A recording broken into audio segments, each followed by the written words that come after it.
Makrisa बाजी Pak. के दोनों कूलों को मैं पकड़कर खुश दबा और आमदीद। खोल रहा था।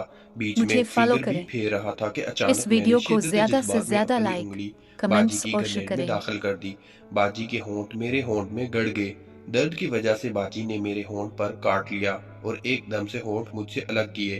पीछे से मेरे दोनों हाथ पकड़ लिए और नफी में सर हिलाने लगी।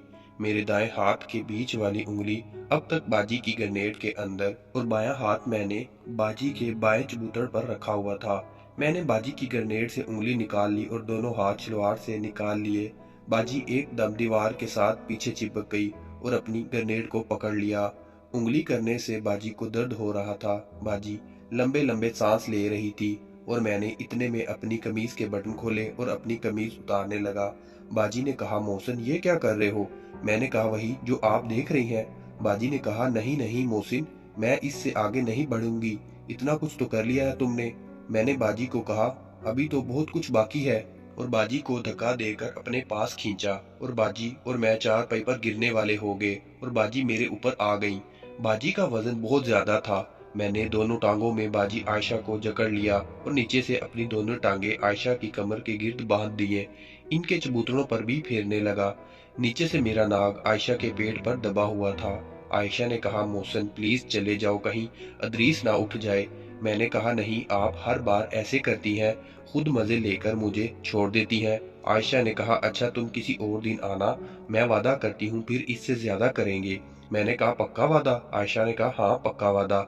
मेरे चेहरे पर खुशी दौड़ गई और मैंने आयशा की गाल पर चूम लिया। अचानक मुझे ख्याल आया कि इमाम साहब ने मुझे किताब लेने का कहा था। ये ख्याल आते ही मैं झट से उठा और आयशा भी उठी। मैं अपनी शलवार कमीज पहनने लगा। टाइम देखा तो 12:10 हो रहे थे। आयशा ने जल्दी से किताब निकाल कर मुझे दी और कहा, अब जल्दी जाओ, भी कहीं इमाम साहब घर पर ही ना आ जाएं।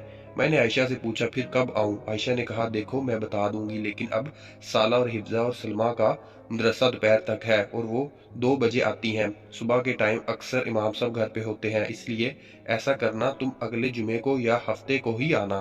बाकी दिनों में बड़ा मुश्किल है। अगर इमाम साहब सुबह घर पर ना होते तो फिर ठीक था, मैं तुम्हें बुला भी लेती, लेकिन सुबह इमाम साहब घर पर होते हैं। मैंने कहा, अच्छा ठीक है। मैं जल्दी जल्दी में घर से निकलने लगा। मैं गली से निकलकर अगली गली में मुड़ा ही था कि इमाम साहब आगे से आते हुए नजर आए। इमाम साहब मेरे पास पहुंचे और थोड़ा नाराजगी के साथ बोले, मोहसिन इतनी देर कहाँ लगा दी थी?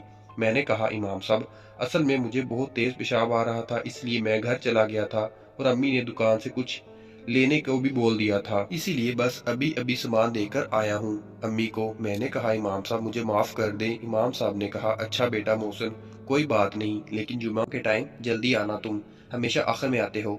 मैंने जी इमाम साहब कहा और अपने घर की तरफ चल दिया। और फिर कुछ दिन के बाद आयशा बाजी के घर पहुंचा तो दरवाजा बंद था। मैं थोड़ा हैरान हुआ, आज दरवाजा बंद है। फिर मैंने दरवाजा हल्का सा खटखटाया। थोड़ी देर बाद दरवाजा खुला और बाजी ने दरवाजा खोला और मुझे देखकर बोली, तुम, क्या हुआ? मैंने कहा, यार नहीं आपको क्या? बाजी ने एक तरफ मेरी तरफ देखा और कहा, मोहसिन अभी अदरीस उठा हुआ है और वो खेल कूद कर रहा है, इसका डर है। तुम ऐसा करना, कल आना 1:45 जब इमाम साहब भी चले जाएंगे जोहर के लिए, फिर कोई भी नहीं होगा घर पर। बाजी की बात सुनकर मैंने अजीब मूड के साथ कहा, अच्छा ठीक है, लेकिन कल लाजमी। फिर मैं मुड़ा और बाजी ने दरवाजा बंद कर लिया। मुझे सख्त गुस्सा आने लगा बाजी पर। ये बाजी भी ना बड़ी ही कोई जालिम औरत है। सही बात है, ये औरत का मकरूफ रेब बड़ा मुकर होता है। 3.5 घंटे मैंने चाय के होटल पर बैठकर ख्वारी काटी और जब बाजी के घर पहुंचा तो आगे से बहाना बनाती है। मैं दिल ही दिल में कहने लगा, कल तो इसको नहीं छोड़ूंगा, कल इसको बताऊंगा इसने मुझे जितना तड़पाया है ना। फिर मैंने गुस्से में घर की तरफ चल दिया। टाइम उस वक्त 12 के करीब होने वाला था।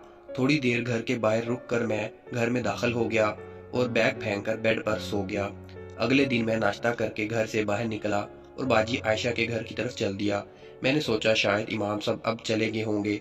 बाजी आयशा के घर पहुंचा तो आज भी दरवाजा बंद था। मैंने गली में इधर उधर देखकर दरवाजा बजाया तो थोड़ी देर के बाद दरवाजा खुला। बाजी नमूदार हुई और मुझे देखकर थोड़ी सी सहम गई, फिर अंदर आने का इशारा किया। मैं कमरे में पहुंचा। बाजी आयशा ने चारपाई पर गद्दा बिछा रखा था। मैंने सोचा शायद बाजी आयशा ने भी आज तैयारी कर रखी है। बाजी आयशा एक घड़ी मेरी तरफ देखा और कहा, तुम बैठो, मैं चाय बनाकर लाती हूँ तुम्हारे लिए। मैंने कहा, नहीं छोड़े बस। आयशा ने कहा, अच्छा अब तुम मना करोगे? फिर आयशा किचन में चली गई।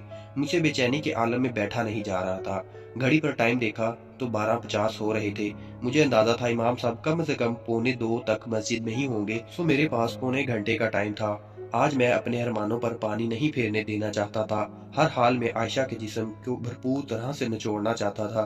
मेरे दिल में ख्याल आया कि किचन में जाऊं, लेकिन रुक गया। फिर 10 मिनट बाद आयशा किचन से चाय लेकर आई और खुद सामने पड़ी कुर्सी पर बैठ गई और चाय पीते पीते मेरी तरफ देखने लगी। आयशा ने आज नीले कलर की सलवार कमीज पहन रखी थी और ऊपर से काली चादर ले रखी थी। मैंने जल्दी में चाय खत्म की और आयशा को बोला, अब जल्दी करें भी। आयशा ने कहा, किस चीज के लिए? मैं अजीब गुस्से वाले मूड में बोला, आयशा प्लीज ना, कब से इंतजार कर रहा हूँ। आयशा ने कहा, अच्छा तुम एक बात बताओ। मैंने कहा, जी आयशा। आयशा ने पूछा, तुम पीछे से क्यों दबाते हो? मैंने बोला, आयशा मुझे मजा आता है और आज मुझे अच्छी लगती है। बाजी ने कहा, जहीर को तो मैंने अंदर हाथ डालने नहीं दिया था कभी, तुम फिर भी बहुत आगे बढ़ चुके हो। आयशा ने कहा, इमाम सब तुम्हें बच्चा समझते हैं, लेकिन इनको क्या पता ये बच्चा इतना बड़ा हो गया है। आयशा थोड़ा सा मुस्कुरा दी। मैंने कहा, अच्छा ना, बस ज्यादा बातें ना करें।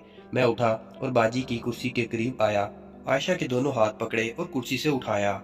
आयशा ने मेरी आंखों में देखा और फिर मुझे गले लगा लिया। मैंने भी कमर के गिर्द हाथ कस कर बांध दिए।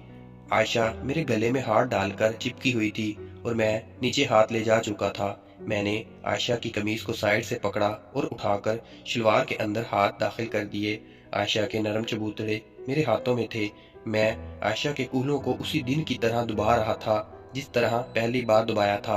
आयशा के कूल्हों को अच्छी तरह दबाते दबाते पीछे मैं फिंगर घुमाने लगा और आयशा के चबूतरों का सुराख तलाश करने लगा। मुझे आयशा की ग्रेनेड का सुराख मिल गया और मैंने झट से बीच वाली फिंगर आयशा की कल ग्रेनेड फिर के सुराख मिलेंगे एक नई वीडियो के साथ। Makrisa Pak. को फॉलो करें, मेरी वीडियोस को लाइक, कमेंट्स और शेयर करें। अल्लाह हाफिज।